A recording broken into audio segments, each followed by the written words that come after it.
بسم اللہ الرحمن الرحیم۔ نبی کریم صلی اللہ علیہ وسلم نے فرمایا کہ بنی اسرائیل میں 3 آدمی تھے، ایک کوڑی، دوسرا گنجا اور تیسرا اندھا۔ خدا تعالیٰ نے ان کو آزمانا چاہا اور ان کے پاس ایک فرشتہ انسان کی شکل میں بھیجا۔ پہلے وہ کوڑھی کے پاس آیا اور پوچھا کہ تجھے کون سی چیز پیاری ہے۔ اس نے کہا، مجھے اچھی رنگت اور خوبصورت کھال مل جائے، اسے لوگ گھن کرتے ہیں اور اپنے پاس بیٹھنے نہیں دیتے۔ اس فرشتے نے اپنا ہاتھ اس کے بدن پر پھیرا تو اسی وقت وہ اچھا ہو گیا اور اچھی کھال اور خوبصورت رنگت نکل آئی۔ پھر پوچھا، تجھے کون سے مال سے زیادہ محبت ہے؟ اس نے کہا، اونٹ سے۔ بس اس نے ایک گابھن اونٹنی اس کو دے دی اور کہا، اللہ اس میں برکت دے۔ اس کے بعد وہ فرشتہ گنجے کے پاس آیا اور پوچھا، تجھ کو کون سی چیز پیاری ہے؟ اس نے کہا، میرے بال اچھے نکل آئیں اور یہ بلا مجھ سے جاتی رہے جسے لوگ نفرت کرتے ہیں۔ فرشتے نے اپنا ہاتھ اس کے سر پر پھیر دیا، وہ فوراً اچھا ہو گیا اور اچھے بال نکل آئے۔ پھر پوچھا، تجھ کو کون سا مال پسند ہے؟ کہا، گائے۔ بس اس کو ایک گابھن گائے دے دی اور کہا، اللہ تعالیٰ اس میں برکت بخشے۔ اس کے بعد پھر اندھے کے پاس آیا اور پوچھا، تجھے کیا چیز چاہیے؟ اس اندھے نے کہا، اللہ تعالیٰ میری نگاہ درست کر دے کہ سب آدمی کو دیکھوں۔ اس نے اس کی آنکھوں پر ہاتھ پھیر دیا اور وہ اچھا ہو گیا اور پوچھا، تجھ کو کون سا مال پسند ہے؟ اس نے کہا، بکری۔ بس اس کو ایک گابھن بکری دے دی گئی۔ تینوں کے جانوروں نے بچے دیے۔ تھوڑے دنوں میں اس کے اونٹوں سے جنگل بھر گیا، اسی طرح اس کی گایوں اور بکریوں سے بھی جنگل بھر گیا۔ پھر وہ فرشتہ خدا کے حکم سے پہلی صورت میں کوڑھی کے پاس آیا اور کہا کہ میں ایک مسکین آدمی ہوں، میرے سفر کا سارا سامان ختم ہو گیا ہے اور منزل مقصود تک پہنچنے کا کوئی سلسلہ نہیں سوائے خدا کے اور تیرے۔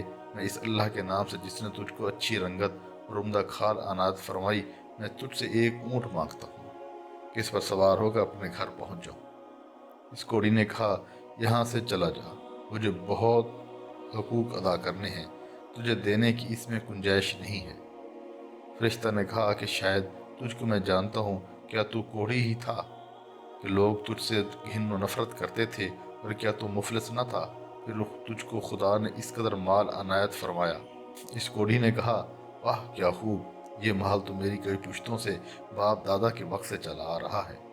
فرشتے نے کہا کہ اگر تو جھوٹا ہے تو خدا تجھ کو ویسا ہی کر دے جیسا کہ پہلے تھا۔ اس کے بعد دوسرے شخص یعنی گنجے کے پاس آیا اور اسی طرح اس سے بھی سوال کیا۔ اس نے بھی ویسا ہی جواب دیا۔ فرشتے نے کہا، اگر تو جھوٹا ہے تو خدا تجھ کو بھی ویسا ہی کر دے جیسا تو پہلے تھا۔ اس کے بعد پھر اندھے کے پاس گیا اور کہا کہ میں مسافر ہوں اور میرے پاس سامان نہیں ہے۔ آج بجز خدا کے اور پھر تیرے کوئی میرا وسیلہ نہیں۔ میں اس کے نام پر جس نے دوبارہ تجھ کو نگاہ بخشی، میں تجھ سے ایک بکری مانگتا ہوں کہ اس سے اپنی کاروائی کر کے سفر پورا کروں۔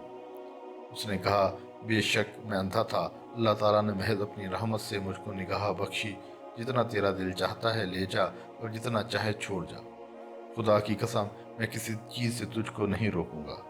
فرشتے نے کہا کہ تو اپنا مال اپنے پاس رکھ، مجھے کچھ بھی نہیں چاہیے، فقط تم تینوں کی آزمائش مقصود تھی سو وہ پوری ہو گئی۔ خدا تجھ سے راضی ہوا اور ان دونوں سے ناراض ہوا۔ ناظرین کرام، حاصل کلام یہ ہے کہ خیال کرنا چاہیے کہ ان دونوں کوڑی اور گنجے کو ناشکری کا کیا نتیجہ ملا کہ ان سے تمام نعمت چھین لی گئی، جیسے تھے ویسے ہی ہو گئے اور خدا ان سے ناراض ہو گیا۔ دنیا اور آخرت میں دونوں نامراد ہوئے۔